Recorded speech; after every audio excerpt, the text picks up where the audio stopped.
രാസവളം അല്ല, ഒരു മെഡിസിനും ഇന്നുവരെ ഈ ശാസ്ത്രം കണ്ടുപിടിച്ചിട്ടില്ല.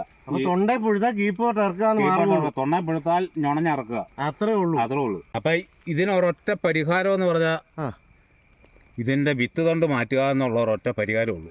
ബോബി, പൈനാപ്പിൾ നടയിലൊക്കെ ആരംഭിച്ചു അല്ലേ?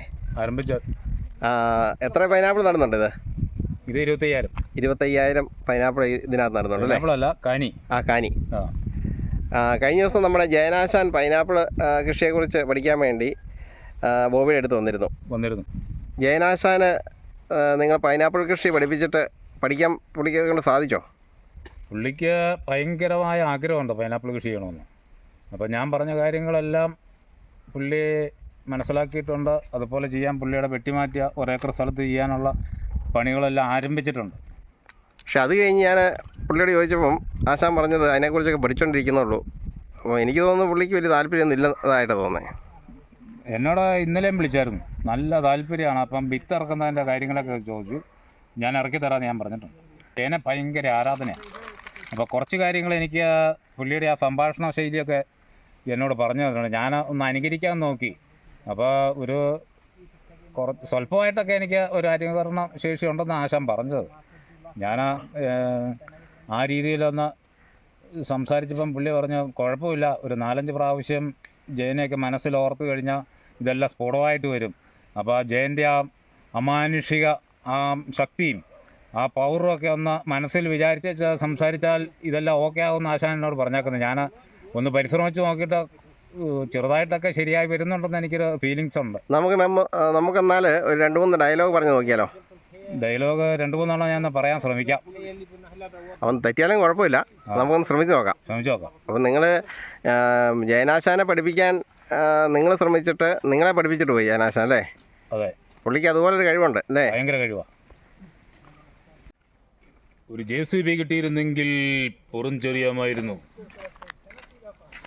ഒരു പെരുമ്പാമ്പിനെ കിട്ടിയിരുന്നെങ്കിൽ കഴുത്തിലണിയാമായിരുന്നു. ഒരു കൊടുങ്കാറ്റ് വീശിയിരുന്നെങ്കിൽ കാറ്റ് കൊള്ളാമായിരുന്നു. കൊച്ചമ്മയ്ക്ക് എന്നോട് ഇഷ്ടമാണെന്ന് എനിക്കറിയാം. കൊച്ചമ്മ പല പ്രാവശ്യം ആർത്തിയോടെ എന്നെ നോക്കുന്നത് ഞാൻ കണ്ടിട്ടുണ്ട്. കൊച്ചമ്മയ്ക്ക് എന്നോട് തോന്നിയത് മാത്രമേ എനിക്ക് കൊച്ചമ്മയോടും തോന്നിയിട്ടുള്ളൂ. ബോബി, നിങ്ങളൊരു കർഷകൻ മാത്രമല്ല, ഒരു അഭിനേതാവ് കൂടിയാണെന്ന് ഇപ്പം മനസ്സിലായി. കാരണം ഈ ജയൻ്റെ 2-3 ഡയലോഗുകൾ പറഞ്ഞപ്പം എനിക്കൊരു സംശയം തോന്നിയോണ്ട് ചോദിക്കുക, നിങ്ങൾ വേറെ ഏതെങ്കിലും നടന്മാരെ അനുകരിക്കാറുണ്ടോ? ഞാനങ്ങനെ അനുകരിക്കാറൊന്നുമില്ല. പിന്നെ നമ്മുടെ മനസ്സിലുള്ള ചില ഡയലോഗൊക്കെ ഓർത്ത് കിടക്കുന്നത് ഞാൻ ചിലപ്പോൾ ഇങ്ങനെ ഓർക്കുമ്പോൾ ഇങ്ങനെ പറയാറുണ്ട്. നമുക്ക് മോഹൻലാലിൻ്റെ ഒന്ന് പറയാൻ പറ്റുമോ എന്തെങ്കിലും ഒരു ഡയലോഗ്? മോഹൻലാലിൻ്റെ രാജാവിൻ്റെ മകൻ്റെ അത് ചെറുതായിട്ട് ഓർമ്മയുണ്ട്. ഒന്ന് പറഞ്ഞു നോക്കി, നമുക്കൊന്ന് ശ്രമിച്ചു നോക്കാം. ആൻസയ്ക്ക് ഇഷ്ടമില്ലെങ്കിൽ പിരിഞ്ഞു പോകാം. മനസ്സിൽ കുറ്റബോധം തോന്നി തുടങ്ങിയാൽ പിന്നെ ചെയ്യുന്നതല്ല യാന്ത്രികമായിരിക്കും. വേറെ ഏത് നടൻ്റെ ഡയലോഗ് പറയാൻ പറ്റും? മധുസാറിൻ്റെ ഒരു ചെറിയ ഡയലോഗ് ഞാൻ ഓർക്കുന്നുണ്ട്, ചെമ്മീൻ്റെ അകത്ത്. അത് ഞാൻ പറയാം. കൃത്തുമ്മ, നിന്നെക്കുറിച്ചുള്ള ഓർമ്മകളുമായി ഈ കടാപ്പുറത്തൂതി പാടി ഞാൻ നടക്കും. ഇത്ര ഞാൻ ഓർക്കുന്നുണ്ട്. നമുക്ക് മമ്മൂട്ടിയുടെ ഒന്ന് പറയാൻ ശ്രമിച്ചാലോ? മമ്മൂട്ടിയുടെ ഞാനൊന്ന് ശ്രമിച്ചു നോക്കാം. വടക്കൻ പിരാതയ്ക്കകത്ത് ചെറിയ ഓർമ്മ എനിക്കുള്ളൂ, തെറ്റുപറ്റാതെ എന്നോട് ക്ഷമിക്കണം. മക്കളെ മടങ്ങിപ്പോ, ചതിയൻ ചന്തുവിനെ തൊടുത്തു തോൽപ്പിക്കാൻ ആണായി പിറന്നൊരുത്തിനും മലയാളത്തിൽ ജീവിച്ചിരിപ്പില്ല. എമ്പുവിനോട് തൊടുത്തു തോറ്റ് ആദ്യം അച്ഛനെ തോൽപ്പിച്ചു, നിന്നെ എനിക്ക് നൽകാമെന്ന് പറഞ്ഞ് വലിയച്ഛനെ തോൽപ്പിച്ചു. ഇപ്പോൾ നീ എന്നെ തോൽപ്പിച്ചിരിക്കുന്നു. എന്തോ ബോബി പറഞ്ഞ ഈ ഡയലോഗിൽ എന്തെങ്കിലും തെറ്റുണ്ടോ? ബോബി പറഞ്ഞ ജയൻ്റെ കേസുകൾ വളരെ ശരിയാണ്. മധുസാറിൻ്റെ പറഞ്ഞ് വളരെ ശരിയാണ്. ലാലേട്ടൻ്റെ പറഞ്ഞ് വളരെ ശരിയാണ്. വടക്കൻ വീരകഥ എന്ന 1989 സിനിമയിലെ മമ്മൂട്ടി സാറിൻ്റെ കാര്യം പറഞ്ഞതും വളരെ ശരിയാണ്. ഈ ബോബി ഒരു കർഷകനാണ്. ബോബി കർഷകനാണെങ്കിലും കർഷക ഹൃദയമുള്ള ബോബിയുടെ മനസ്സിൽ കലാഹൃദയം ഉറക്കഗുളിക കഴിച്ച് ഉറങ്ങിക്കിടപ്പുണ്ടെന്ന് ഞാൻ ഇന്നാണ് മനസ്സിലാക്കുന്നത്. നമുക്ക് അദ്ദേഹത്തിൻ്റെ ഈ കൃഷി ചെയ്തിരിക്കുന്ന തോട്ടത്തിലേക്ക് ഒന്ന് പോയാലോ? നമുക്കൊന്ന് കാണാം അല്ലേ? അപ്പം ബോബിയുടെ നമുക്ക് ഇതിൻ്റെ കാര്യങ്ങളൊക്കെ ചോദിക്കുകയും ചെയ്യും. ശരി സാർ. ബോബി, നമ്മൾ ഈ ബോബിയുടെ ഈ തോട്ടമൊക്കെ ഒന്ന് കാണാൻ വേണ്ടി ജയനാശാന് ചെയ്തിരുന്ന സ്ഥലത്തേക്ക് പോയേക്കാം അല്ലേ? ഓക്കെ. അല്ലേ? നമുക്ക് ആശാനെ ഞാൻ നമ്മുടെ കൃഷിയെല്ലാം കാണിച്ചു കാണിച്ചു തരണം. എല്ലാം പഠിപ്പിക്കാം. കപ്പ കൃഷി, കാണിച്ചു തരണം. കൃഷി, എന്തുകൊണ്ട് റബ്ബർ കൃഷി എല്ലാം പഠിപ്പിക്കാം. സഹോദര, ഈ കപ്പയുടെ ഇല എന്താ ഇങ്ങനെ ചുരുണ്ടിരിക്കുന്നു? ആശാൻ ഇത് ഈ കപ്പയുടെ ഈ ഇല ചൂടുന്നതിനെ കുറിച്ച് പറഞ്ഞാൽ കീടങ്ങൾ വല്ലതാണോ? ഇത് വൈറസ് രോഗം. പണ്ട് ഇല ചുരുട്ടിപ്പുഴു. അല്ല ആശാനെ, ഇത് വൈറസ് എന്ന് പറഞ്ഞാൽ മൊസൈക്ക് രോഗം എന്ന് പറയും. ഈ കപ്പയുടെ ജീനുകളിൽ ഈ വൈറസ് പിടിപെട്ടിട്ടുണ്ട്.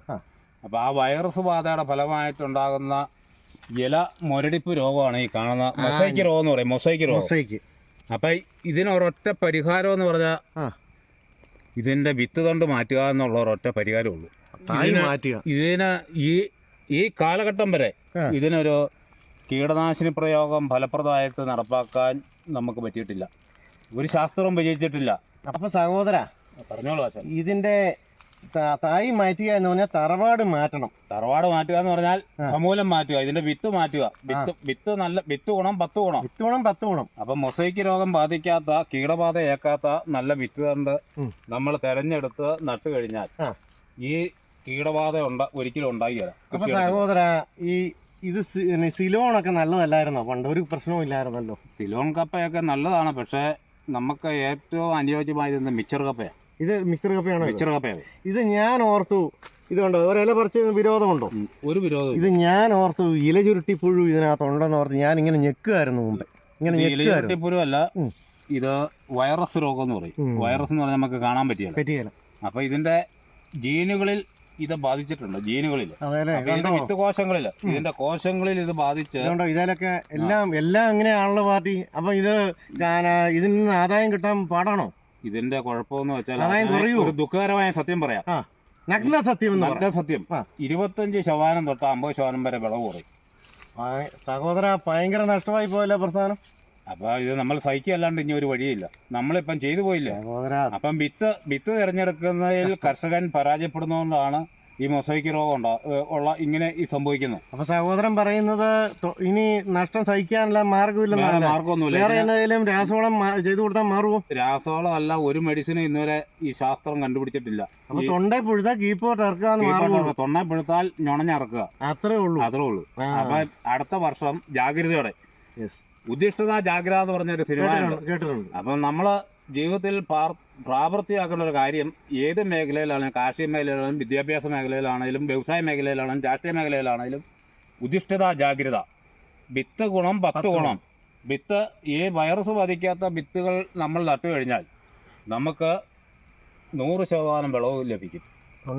കീപ്പോട്ട് ഇറക്കിയാൽ മതി.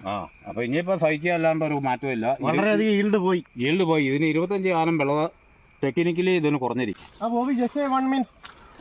സാറേ, ഇത് കണ്ടോ? ഈ കപ്പയ്ക്ക് ഈ പറഞ്ഞ ഇല ചുരുളുന്നില്ലല്ലോ. ഇത് വേറെ വകുപ്പാണോ ഇത്? ഇത് ശരിയാണല്ലോ ബോബി. ഇതൊന്നും കേടില്ലല്ലോ. ഇന്നൊരു 3-4 എണ്ണത്തിന് കേടില്ല. അപ്പം ഈ ബോബിയുടെ പറഞ്ഞു നിൽക്കുന്നതിനുമില്ല. അപ്പം ഞാൻ പറഞ്ഞ ശരിയല്ലേ സാറേ? അതെ. ഇപ്പം നിങ്ങൾക്ക് തന്നെ ആശാനും സാറിനും ബോധ്യപ്പെടും.